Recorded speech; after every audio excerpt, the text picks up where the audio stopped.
जय श्री कृष्णा दोस्तों, किशोरी क्रिएशन से मैं सपना शर्मा आप सभी का हार्दिक स्वागत करती हूँ आपके अपने चैनल पर। दोस्तों, अश्विन मास के शुक्ल पक्ष की पड़वा के दिन यह व्रत किया जाता है।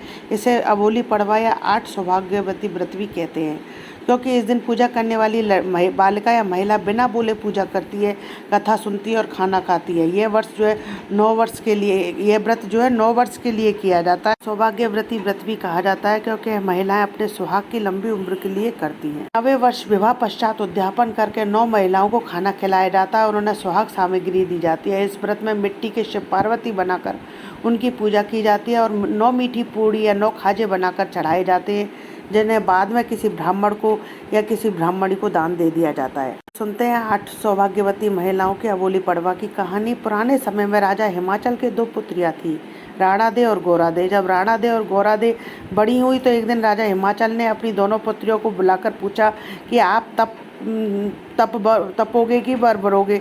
तो राणा दे ने कहा कि मैं वर भरूंगी, जबकि गोरा दे ने कहा कि मैं तो तप करूंगी। तो राजा हिमाचल गोरा दे से बोले, अब भी वर लो, तप भंग हो जाएगा। गोरा दे जो है नहीं मानी। हिमाचल ने गोरा दे को तप करने को मना कर दिया और इधर राणा दे का विवाह धूमधाम से भगवान सूर्य नारायण के साथ कर दिया। राजा के तप करने की आज्ञा नहीं देने पर एक दिन गोरा ने अपनी एक दासी, जो उनकी सहेली भी थी, को लेकर जंगल चली गई और वहां जाकर उन्होंने अपने लिए एक कुटिया बना ली। और इसके बाद गोरा दे घोर तप करने लगी। उनके तप के प्रभाव से इंद्रदेव का सिंहासन डोलने लगा, तो उन्होंने विचार किया कि शिव जी के पास ही चलना चाहिए। इस देवता जो है मिलकर के शिव जी के पास चले। उस समय शिव जी भी तपस्या में लीन थे। सभी देवता हाथ जोड़कर उनसे प्रार्थना करने लगे कि हे कैलाशपति, जय शिव शंभु, हे शिव शंभु, हमें बचाइए, गौरा का तप भंग कीजिए। तब शिव जी ने तब अपने नेत्र खोले और मुस्कुराकर देवताओं को उनके दुख दूर करने का आश्वासन दिया। प्रतिदिन गौरा मैया जो है अपनी दासी के साथ सूर्य उदय से पहले गंगा स्नान के लिए जाती थी, फिर तप करने बैठती थी। एक दिन शिवजी गौरा दे के सोकर उठने से पहले ही नदी के साथ उनकी कुटिया के पास पहुंच गए और नंदी के साथ उनकी कुटिया के पास पहुंच गए और नंदी से कहा कि तू कुटिया के चारों ओर गोबर की थेल कर दे, चारों ओर तो गोबर ही गोबर कर दे। अब नंदी ने जो है वैसे ही कर दिया। जब सवेरे सवेरे पार्वती जी स्नान को जाने लगी तो उन्होंने रास्ते में गोबर देखकर दासी से गोबर साफ करने के लिए कहा। उधर नदी के रास्ते में शिव जी मुदड़ी बनकर पड़ गए, यानी कि अंगूठी। जब दासी की निगाह मुदड़ी पर पड़ी तो उसने पार्वती जी से कहा कि कितनी सुंदर मुदड़ी है, आप इसे उठा लो। तब पार्वती जी ने कहा कि तू ही उठा ले। जब दासी मुदड़ी उठाने लगी तो मुदड़ी दूर दूर जा रही थी, तो दासी बोली, ये मेरे हाथ नहीं आ रही है, आप ही इसे उठाओ। जैसे ही पार्वती जी मुदड़ी उठाने को झुकी, उन्हें उसमें शिव जी का स्वरूप दिखाई दिया। पार्वती जी मुदड़ी उठाते उससे पहले ही मुदड़ी गायब हो गई। अब पार्वती जी स्नान करने चली गई। दूसरे दिन शिव जी नंदी के साथ आए और गोबर की थेल करने को कहा। नंदी ने वैसा ही किया। प्रातः पार्वती जी जब स्नान करने के लिए कुटिया से निकली तो गोबर की थेल देखी तो समझ गई कि हो ना हो शिव जी का ही काम है। ऐसा सोचते हुए वे नदी पर स्नान करने को चली गई। उन्हें एक बहुत ही सुंदर शिवलिंग पड़ा हुआ दिखाई दे तो दासी ने कहा, आप इसे उठा लो, पूजा में रख देंगे। तब पार्वती जी बोली, तू ही उठा ले। दासी जब उठाने लगी तो वह बहुत भारी हो गया, तो दासी से उठा नहीं। पार्वती जी उसे उठाने लगी तो शिव जी प्रकट हुए और उन्होंने पार्वती जी को वरदान मांगने के लिए कहा। और शंकर भगवान बोले, आप इतनी कड़ी तपस्या क्यों कर रही हैं, आपको जो वरदान मांगना है आप मांग लीजिए। तब पार्वती जी ने आनंदित होकर कहा, मुझे आप पति रूप में चाहिए। शिव जी ने कहा, तथास्तु। इतना कह करके वे अंतर ध्यान हो गए। पार्वती जी अपनी कुटिया में स्नान करके वापस आई और अपने पिता हिमाचल से मिलने के लिए दासी के साथ नगर की ओर चल पड़ी। उनके पिताजी भी उन्हें ढूंढ रहे थे। दोनों रास्ते में ही मिल गए। मिलने पर पार्वती जी उन्हें बताती है कि पिताजी, मेरी तपस्या सफल हुई है, मुझे शिव जी ने दर्शन दिए और वरदान में मैंने उन्हें पति के रूप में मांग लिया है, अतः आप मेरा विवाह शिव जी से कर दीजिए। तब राजा हिमाचल ने पार्वती जी से कहा, उस जोगी से विवाह करने की क्या जरूरत है, उसके ना घर है ना परिवार है, वह ना कपड़े पहनता है ना धूनी, वह तो धूनी रमा करके कैलाश पर्वत पर ही रहता है। भूत पिशाच उसके गढ़ हैं, भांग धतूरा खाता है, गले में नाग लिपटा हुआ रहता है, मुंड की माला गले में पहनता है। ऐसे पति के साथ तू कैसे रहेगी। पर पार्वती जी जिद करने लग जाती और अपने पिताजी से बोली कि मैंने उन्हें अपना पति मान लिया और मैं अपनी प्रतिज्ञा पर अटल हूँ, मुझे शिव जी से ही विवाह करना है। तो राजा हिमाचल कैलाश पर्वत पर जाकर शिव जी से अपनी बेटी से विवाह करने का आग्रह करते हैं और फागुन मास के कृष्ण पक्ष की 14 को उनका विवाह तय करते हैं। इसके बाद राजा हिमाचल अपने राज में आकर विवाह की तैयारी करने लग जाते हैं, परंतु शिव जी के वहाँ कैलाश में कोई तैयारी नहीं चलती है। सिर्फ सब गण नंदी भूत पिशाच बारात में जाने की बात करते हैं। शिव जी के विवाह संस्कार कौन करावे, कौन हल्दी लगावे, अतः वे केवल बारात लेकर निश्चित समय पर राजा हिमाचल के राज में पहुंच जाते हैं।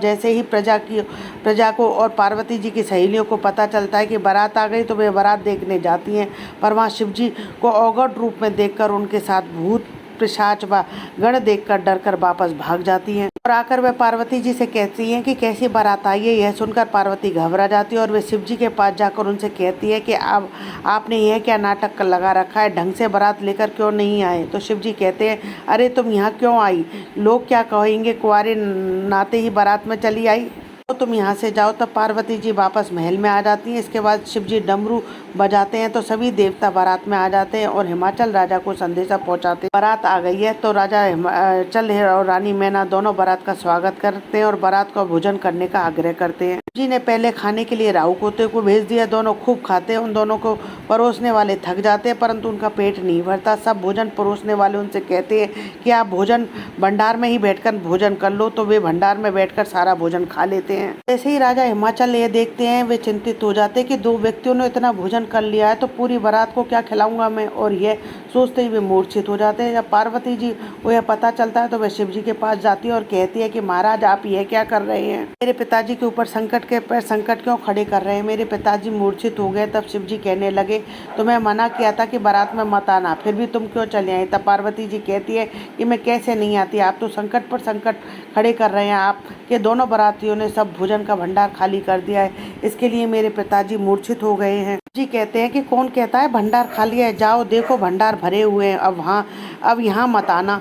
तब पार्वती जी कहती है कि अब आप भी कोई गड़बड़ मत करना। इतना कहकर पार्वती जी घर को चली जाती है और भंडार को देखती है तो उनके अनेक प्रकार के व्यंजन से भरे होते हैं। तब पार्वती जी अपने पिताजी को उठाती हैं, जी आप उठिए, चिंता मत कीजिए, भंडार भरे हुए हैं। सुनकर राजा की मूर्छा दूर होती है और वे विवाह कार्य में लग जाते हैं। राजा ने बारात में खबर पहुंचाई कि दूल्हा तोरण पर लाओ। दूल्हे के रूप में शिव जी सज धज कर नंदी पर सवार होकर आते हैं, साथ में गंधर्व गण आदि भी नाचते झूमते आते हैं। मैना उनकी आरती उतारती हैं और उसके पीछे से पार्वती जी की सहेलियां दूल्हे को देखकर कहती है कि दूल्हा कितना सुंदर है, और ऐसा कहकर पुष्प वर्षा करती है। उसके बाद विवाह की रस्म पूरी होती है और दूल्हा दुल्हन को विदा कराते हैं।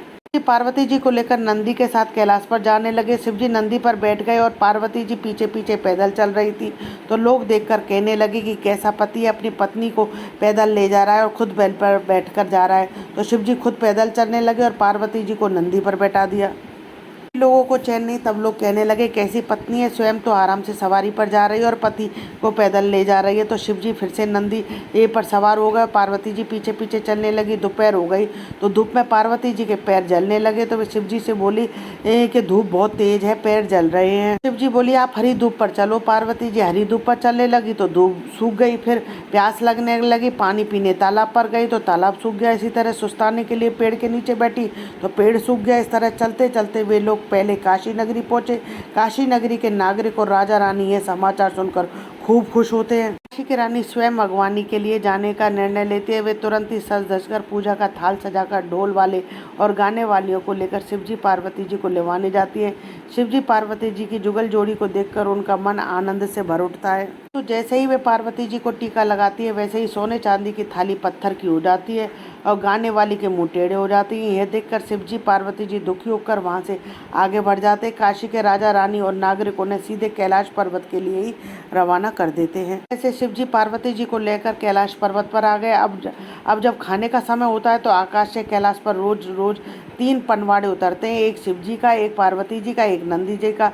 शिवजी और नंदी तो आराम से अपना खाना खा लेते हैं, परंतु जैसे ही पार्वती जी खाना खाने बैठती हैं तो उनकी पत्तल में कीड़े चलने लग जाते हैं। करते करते कई दिन बीत गए। एक दिन उनके पिता राजा हिमाचल उन्हें लेने आए तो उन्होंने देखा कि इस दिन 4 पनवाड़े आकाश से उतरे। तो शिवजी, राजा हिमाचल और नंदी ने 3 पनवाड़ों से खाना खा लिया, परंतु पार्वती जी जैसे ही जीमने बैठी उनकी पत्तल में कीड़े चलने लग गए। राजा हिमाचल यह देखकर बहुत दुखी हुए। पार्वती जी को लेकर राजा हिमाचल अपने घर आ गए। वहाँ पर राणा देवी आई हुई थी। जब उन दोनों बहनें एक साथ एक ही थाली में जीमने लगी तो एक ही पत्तल में राणा दे की तरफ का खाना अच्छा था और गौरा दे की तरफ के खाने में कीड़े चलने लग गए। उनसे पूछते हैं कि बहन ये क्या है, तो पार्वती जी बोली मुझे तो ऐसे ही 12 महीने हो गए। तब राणा दे ने कहा कि बहन तुम मेरे साथ चल, तेरे जियाजी इसका इलाज बताएंगे। राणा देवी पार्वती जी को लेकर अपने घर आ जाती हैं। अगले दिन जब सूर्य नारायण भगवान अपना रथ लेकर पृथ्वी पर जाने लगे तो पार्वती जी उनके रथ का पहिया पकड़ लिया। तो सूर्य नारायण भगवान बोले कि कौन दुष्ट पापी है जिसने मेरे रथ का पहिया पकड़ लिया है,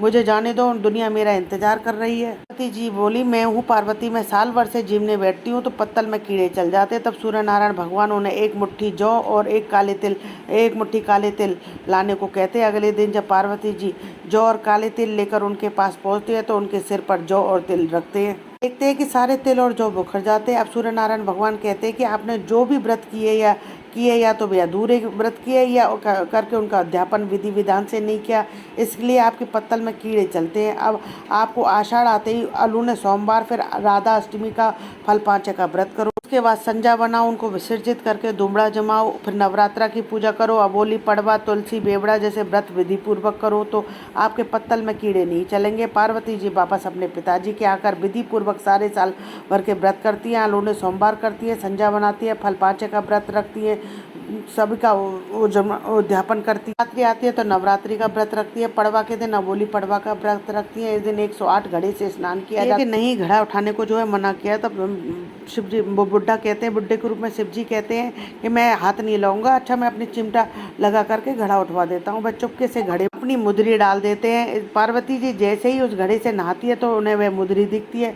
तो वह दासी को बुलाकर पूछती है तो दासी कहती है कि मैंने 107 घड़े तो किसी से नहीं उठाए पर 108वां घड़ा उठ नहीं रहा था। भगवान जो लेटे हुए थे उन्होंने अपने चिमटे से मेरा घड़ा उठवाने के लिए ठेका लगाया था। तब पार्वती जी अपनी माँ से कहती हैं कि माँ आपके जमाई आए हुए हैं। तब राजा हिमाचल उन्हें सम्मान से लेकर आते हैं। फिर शिव जी और पार्वती जी मिलकर अबोली पड़वा का व्रत विधि विधान से पूरा करते हैं। उसके बाद दूसरे दिन से वे वहाँ से विदा लेते हैं, कैलाश पर जाने के लिए निकलते हैं। तब पार्वती जी कहते हैं कि हम उसी रास्ते से वापस चलेंगे जिस रास्ते से शादी के बाद गए थे। चलते चलते रास्ते में धूप लगी तो पार्वती जी उसी सूखी धूप पर चलती है तो धूप वापस हरी हो गई। प्यास लगने पर पुनः उसी तालाब पर पहुंची तो पानी पीने लगी तो तालाब भी लबालब भर गया। चले तो वही पेड़ आया। पार्वती जी ने वहाँ पेड़ के नीचे जाकर सुस्ताने लगे तो पेड़ भी हरा भरा हो गया। अब काशी नगरी में पहुंचे तो रानी ने उसी थाली में आरती उतारी तो पुनः सोने की हो गई। गाने वालियों के मुंह सीधे हो गए। ने वहाँ आई सभी महिलाओं को सुहाग बांटा, पुत्रवती होने का आशीर्वाद दिया और सभी महिलाओं का सुहाग अमर हुए। वे पुत्रवान हुई। उसके बाद शिव पार्वती कैलाश पर सुखपूर्वक रहने लगे। पति जी के किसी भी पनवाड़ी में जो कीड़े नहीं चलते, सभी से अच्छा हो जाता है। तभी से महिलाएं अपने सुहाग के लिए और पुत्रवती होने के लिए अबोली पड़वा का व्रत करने लगी। कथा अधूरी हो तो पूरी करना, पूरी हो तो मान करना। यदि आपको मेरा ये वीडियो अच्छा लगा हो तो प्लीज़ इसे लाइक और शेयर अवश्य कीजिए। यदि आप मेरे चैनल पर नए हैं तो चैनल को सब्सक्राइब करना ना भूलें। पास ही में बेल आइकन को दबाएं जिससे मेरे आने वाले हर नए वीडियो का नोटिफिकेशन आपको मिल जाए। जय श्री कृष्ण दोस्तों।